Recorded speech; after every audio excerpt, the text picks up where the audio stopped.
இது பாசிட்டிவ் ஒரு mind motivation channel. இதில் இன்றைக்கி நம்ம யாரை பற்றி பார்க்க போகிறோம்னா, பூஜ்ஜியத்தில் ஆரம்பித்து ராஜ்யத்தையே ஆண்ட ஒரு சரித்திர மனிதரை பற்றி தான் பார்க்க போகிறோம். அவர் வேறு யாரும் இல்லைங்க, மக்கள் திலகம் புரட்சித் தலைவர் எம்ஜிஆர் அவர்கள் தான். எம்ஜிஆர் அவர்களை பற்றி பார்க்கணும்னா புதுசாக என்ன இருக்குது, யூடியூப் கூகுள் உள்ளே போனால் ஏகப்பட்ட விஷயங்களை அவர் தெரிஞ்சுக்கலாம். இதில் புதுசாக தெரிஞ்சுக்கிறதுக்கு என்ன இருக்குது அப்படின்னு கேட்கும். அப்படி இல்லைங்க, இன்றைக்கி உள்ள இளைஞர்கள் அவரை பற்றி நிறைய தெரிஞ்சுக்கிறோம்.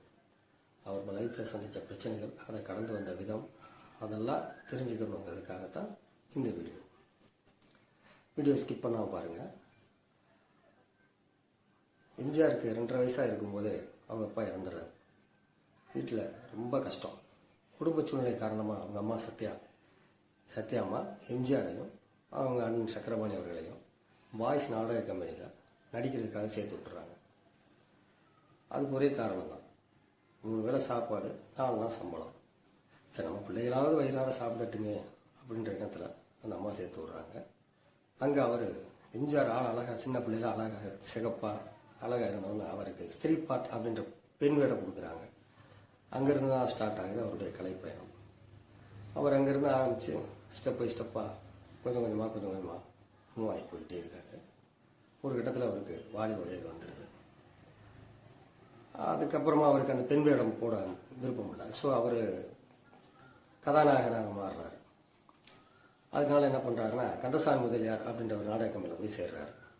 அங்கே சேர்ந்து அங்கே இருந்துக்கிட்டே சினிமாக்களையும் ட்ரை பண்ணுறாரு. இது வரும்போது கிட்டத்தட்ட 20-25 வயசு ஆயிருந்தவர். கொஞ்சம் கொஞ்சமாக முயற்சி பண்ணிக்கிட்டே இருக்கிறார். முயற்சி பண்ணிக்கிட்டு இருக்கிற நேரத்தில் இந்த சாலிவாகனம், சதிலீலாவதி அப்படி ஒரு சின்ன சின்ன ரோல்லாம் கிடச்சிக்கிட்டு இருந்தது. அப்போ தான் 1947 ராஜகுமாரி அப்படின்ற படத்தில் எம்ஜிஆர் கதாநாயகனாக அறிமுகமாகிறார். அப்போ அந்த படத்தில் வசனம் எழுதுறதுக்காக ஆள் தேவைப்படுது. அங்கே தான் காலம் அவர்கிட்ட கொண்டாந்து அவரை சேர்க்குது. அவர் வேறு யாரும் இல்லை, கலைஞர் கருணாநிதி அவர்கள். அவர் எழுத்துல புலி, இவர் நடிப்புல புலி. கேட்க வேணும். ராஜகுமாரி நல்ல ஹிட்டு. அதுக்கு அடுத்து வந்த படங்களில் மர்மயோகி, மந்திரி குமாரி, மலைக்கண்ணன், இந்த 3 படங்களுமே தொடர்ந்து கருணாநிதி அவர்கள் கதை வசனம், புரட்சித் தலைவர் எம்ஜிஆர் அவருடைய கதாநாயக வேடம், செம ஹிட்டு. அதிலே மலைக்கண்ணன் குறிப்பாக சொல்லணும், மலைக்கண்ணன் வேற லெவல் ஹிட்டு. தமிழில் முதல்ல தேசிய விருது வாங்கின படமும் அதுதான். அந்த படத்தில் எம்ஜிஆருடைய ஸ்க்ரீன் ப்ரெசன்ஸ் சூப்பராக இருக்கும். அதே படத்தில் தான் காலம் இன்னொரு துறை வந்து அவரோட சேர்த்து வைக்குது, TM சௌந்தரராஜன். அவர் குரலில் புரட்சித் தலைவர் அவர்கள் நடித்தார் இத்தனை காலம்தான் ஏமாற்றுவார் இந்த நாட்டிலே. இந்த பாடம் எம்ஜிஆருக்கு ஆப்டாக பொருத்தமாக இருந்தது. ஸோ அதிலிருந்து அவர் அப்படியே டிஎம்எஸோடைய சேர்ந்து போய் நிற்க ஆரம்பித்தார். இது வந்து காலத்தினுடைய ஒரு காலம்னு சொல்லலாம், இல்லை அதிர்ஷ்டம், கடவுள், எதுனாலும் சொல்லிக்கலாம். அப்போ தொடர்ந்து படங்கள் பண்ணிக்கிட்டே இருக்கார். அப்போ இன்னொருத்தர் வந்து சேர்றார், சின்னப்பாத்தேவர், தயாரிப்பாளர், அருமையான மனிதர். அவர் எம்ஜிஆர் சேர்றாங்க. நல்ல ஒரு தாய்க்கு பிந்தாரம், தர்மம் தலை காக்கம், தாய் காய்ச்சி தலைவன், பூராமே சூப்பர் ஹிட் படம். லோ பட்ஜெட்டு, ஆனால் படம் ஹிட்டு. இப்படி ஒரு நல்ல ஒரு எம்ஜிஆருடைய கேரியரில் நல்ல லைஃப் ஏறிக்கிட்டே இருக்கு. அப்போ நண்பர் கருணாநிதியுடைய மேலுடைய அபிப்பிராயத்தினாலையும், அறிஞர் அண்ணா அவர்கள் மேல் வந்து நல்ல ஒரு எண்ணத்தினாலையும் திராவிட முன்னேற்ற கழகம்ன்ற கட்சியில் தன்னை என்ன செய்கிறார் எம்ஜிஆர். இங்கேருந்து அவருடைய அரசியல் வாழ்க்கையும் ஆரம்பிக்குது. ஸோ இங்கிட்ட சினிமா, இங்கிட்ட அரசியல், ரெண்டையும் பேலன்ஸ் பண்ணி சமமாக போய்கிட்டே இருக்கார். நமக்கு இதில் அதிகமாக அரசியல் வேணாம், பட் இருந்தாலும் அவர் லைஃப்பில் அது எப்படி வந்துச்சு அப்படின்றத பற்றி தான் பார்க்குறோம். அப்போ இவர் கட்சியில் சேர்ந்தனால, கட்சி இதனால் இவருக்கு லாபம் அப்படிங்கிறத விட இவரால் கட்சிக்கு அதிக லாபம் அப்படின்னு நம்ம சொல்லலாம். இதை நான் உறுதியாகவே சொல்கிறேன். ஏன்னா அதுக்கப்புறமா புரட்சித் தலைவர் நடித்த படங்களில் எல்லா படங்களையுமே அந்த கட்சியோட கொள்கைகளை பாடலாகவும் வசனங்களாகவும் அவர் நிறைய சேர்த்துருந்தார். அது சில சீன்களை நீங்களே பாருங்கள், அந்த டைலாகை பாருங்கள், அது எப்படி வருதுன்னு பாருங்கள். அவர் எப்படி பேசியிருக்கிறாருன்னு பாருங்கள். அற்புதமான குரலை பாருங்கள். ஏன்னா அதில் தான் இருக்குது ஒரு சில விஷயமே. அவர் எப்படி வந்தார் அப்படின்றத பற்றி. கொஞ்சம் தண்ணி குடிச்சிக்கிறேன், அதை பாருங்கள். நமது தேவையே பிறருடைய நன்மைதான். மக்களுக்காக நாம் வாழ்வை அர்ப்பணித்துக் கொண்டவர்கள். குழம்பிய குட்டையில் முகம் தெரியாது, குழப்பமான உள்ளத்தில் நியாயம் தெரியாது. மதம் கொண்ட யானை என்ன செய்யும் தெரியுமா? இனம் கொண்ட சிங்கத்திடம் தோற்று ஓடும். எல்லோருக்கும் மேலான ஒரு தலைவர் இருக்கிறார், ஆண்டவன். எங்கள் லட்சியம் ஆளை ஒழிப்பதல்ல, மன்னராட்சியை ஒழித்து மக்களாட்சியை ஏற்படுத்துவது. தோற்றவர்களை மேலும் அவமானப்படுத்துவது நமது பண்பு கழகல்ல. பட்டயங்களை எடுத்து கொடுத்து விடுங்கள், அமைதியாக கலந்து செல்லுங்கள். இவ்வளோ அற்புதமான ஒரு குரல் வளம், என்ன ஒரு அருமையான வசனங்கள், எப்படி பேசினார். சினிமா மூலமாக கட்சியை கடைக்கோடி மக்களுக்கும் கொண்டு போய் சேர்த்தார். அதில் எந்த மாற்று கருத்தும் கிடையாது. அதனால் 1967 நடந்த எலெக்ஷனில் 1967 நடந்த தமிழக சட்டமன்ற தேர்தல் எலெக்ஷனுக்கு அண்ணா அவருக்கு, எம்ஜிஆர் அவர்களுக்கு பரங்கிமலை தொகுதியில் போட்டியிடுறதுக்கு சீட்டு கொடுக்குறாரு. எம்ஜிஆர் நிற்கிறார். ஒரு பக்கம் சினிமா, ஒரு பக்கம் பிரச்சாரம், ஷூட்டிங், பிரச்சாரம் அப்படின்னு சொல்லிட்டு சரியாக பிஸியாக இருந்த நேரம். இங்கே தான் நான் சொல்ல வந்த அந்த ஒரு முக்கியமான விஷயமே வருது. இது எதனால் இவ்வளோ தூரம் நான் சொல்ல வர்றேன் அப்படின்றத இப்போ தான் பார்க்கணும். 1967 ஜனவரி 12 எம்ஜிஆர் மாடியில் இருக்கிறாரு. கீழே அவரை பார்க்கறதுக்காக நடிகர்கள் திரு எம்.ஆர். ராதா அவர்களும் தயாரிப்பாளர் வாசு அவர்களும் வந்திருக்கிறதா சொல்கிறாங்க. மேலே வந்து கீழே இறங்கி வர்றாரு. வந்துட்டு 2 பேரையும் சந்தித்து பேசுகிறாரு. அப்போ இதில் நல்லா தான் பேசிக்கிட்டு இருக்காங்க. பரஸ்பரம் நல்லா பேசிகிட்டு இருக்கும்போது பேச்சுவார்த்தைகள் காரசாரமாக மாறுது. திடீர்னு ராதா அண்ணன் என்ன செய்கிறாருன்னா கோவப்பட்டு அவர் கையை இடுப்பில் மறைத்து வச்சு அந்த துப்பாக்கி எடுத்து எம்ஜிஆரை சுட்டுறாரு. இப்படி தான் சொல்லப்படுது. எம்ஜிஆரை சுட்டுறாரு. எம்ஜிஆரை சுட்டுட்டு தானும் சுட்டுக்கிறாரு. எம்ஜிஆருக்கு காதோரம் பாஞ்ச அந்த குண்டு கழுத்தில் போய் பாஞ்சிருது. அப்போ ராதாண்ணன் கீழே எடுக்கிறாரு, எம்ஜிஆர் அவர்களும் கீழே எடுக்கிறாங்க. அப்போ 2 பேரையும் காப்பாற்றி அவசர அவசரமாக தூக்கிட்டு போய் ஆஸ்பத்திரியில் சேர்த்துறாங்க. தனித்தனி, ஒரே ஹாஸ்பிட்டல், தனித்தனி வார்டு. தமிழகத்தையே அதிர வைத்த சம்பவம் இது. அன்னைக்கு மட்டும் ஆஸ்பத்திரி வாசலில் கிட்டத்தட்ட ஒரு 50,000 மக்கள், பொதுமக்கள் திரண்டிருந்தாங்கன்னு சொல்கிறாங்க, சொல்லப்படுது, சொல்கிறாங்க. இருக்கலாம், வாய்ப்பு இருக்குது. ஏன்னா எம்ஜிஆருடைய அந்த ஒரு அது வேறு லெவல் பவர். அப்போ அதனால அவர் பிரச்சாரத்துக்கு போக முடியல. பட் ஆனால் அவருடைய போஸ்டர்கள் பிரச்சாரத்துக்கு போச்சு. அதுக்கப்புறம் அரசியல் மாற்றங்கள் எவ்வளவோ நடந்து, என்னென்னமோ நடந்து, எல்லாமே மாறுச்சு. அது எல்லாருமே தெரியும். சரி, அது நமக்கு வேண்டாம். இப்போ குண்டடிப்பட்ட எம்ஜிஆர், அவர் உயிருக்கு ஆபத்தில், எம்.ஆர். ராதாண்ணன் உயிருக்கு ஆபத்தில். இவர் கொஞ்சம் கொஞ்சமாக உடம்பு தேறி வர்றாரு எம்ஜிஆர். அவருடைய குரல் வளம் பாதிக்கப்பட்டுருச்சு. நம்ம ஏற்கனவே பார்த்தோம் அவர் எப்படி பேசியிருந்தார் படங்கள்ல, கணீர்ன்ற குரலில். இப்போ அவர் குரலில் வந்து அந்த மாதிரி இல்லை.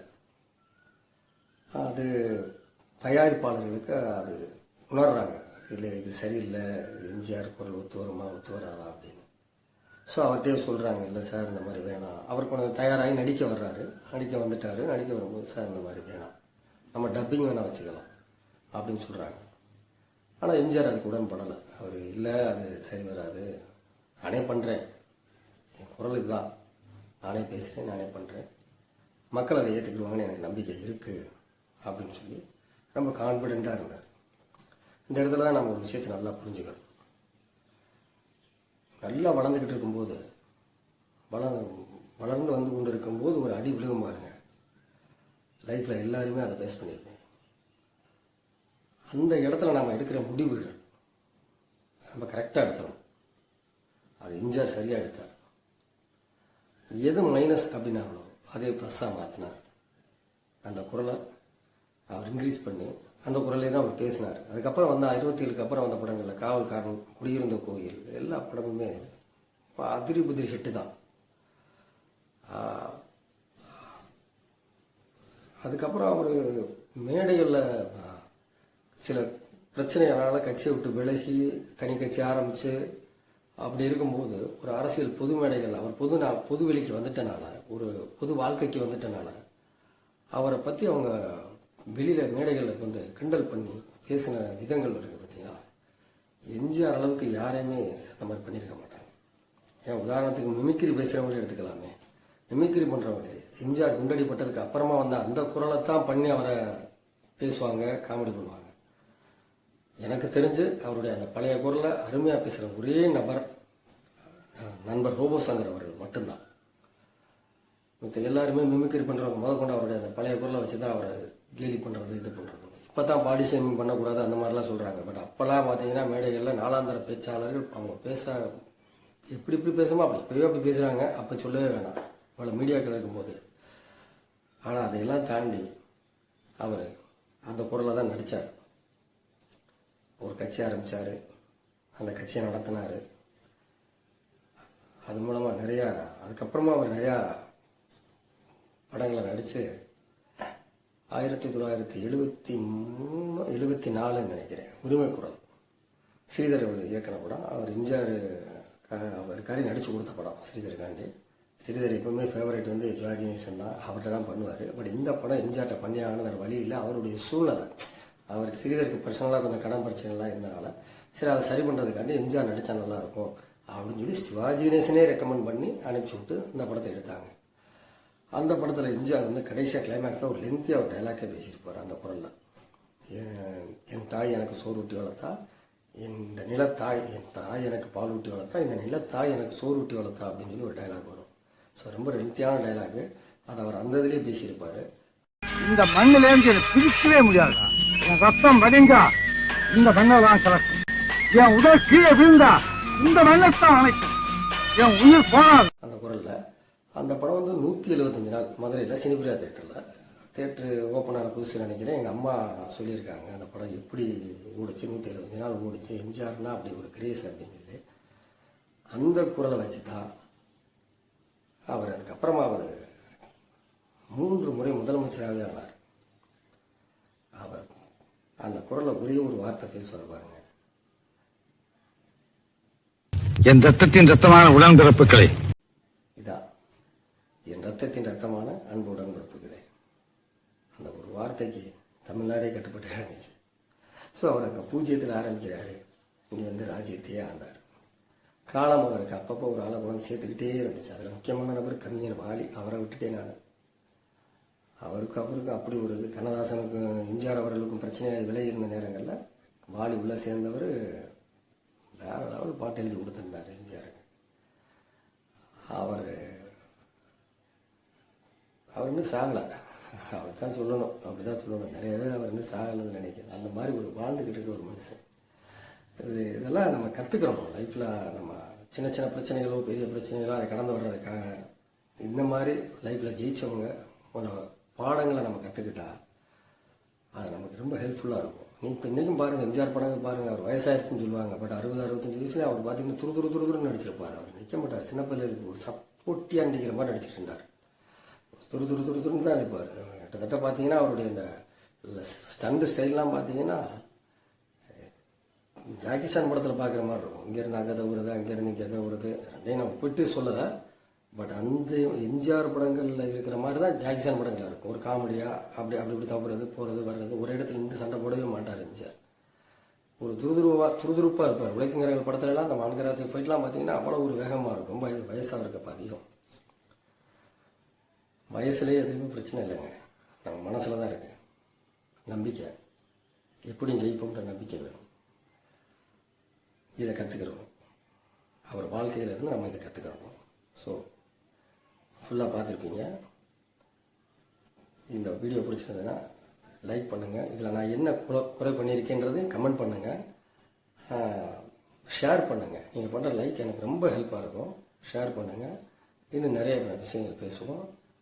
அடுத்து நடிகர் திலகம் சிவாஜி கணேசனை பற்றி பேசுவோம், நிறைய பேரை பற்றி பேசுவோம். வணக்கம் உறவுகளுக்கு வணக்கம். நெக்ஸ்ட் வீடியோவில் சந்திப்போம். தேங்க்யூ. நன்றி.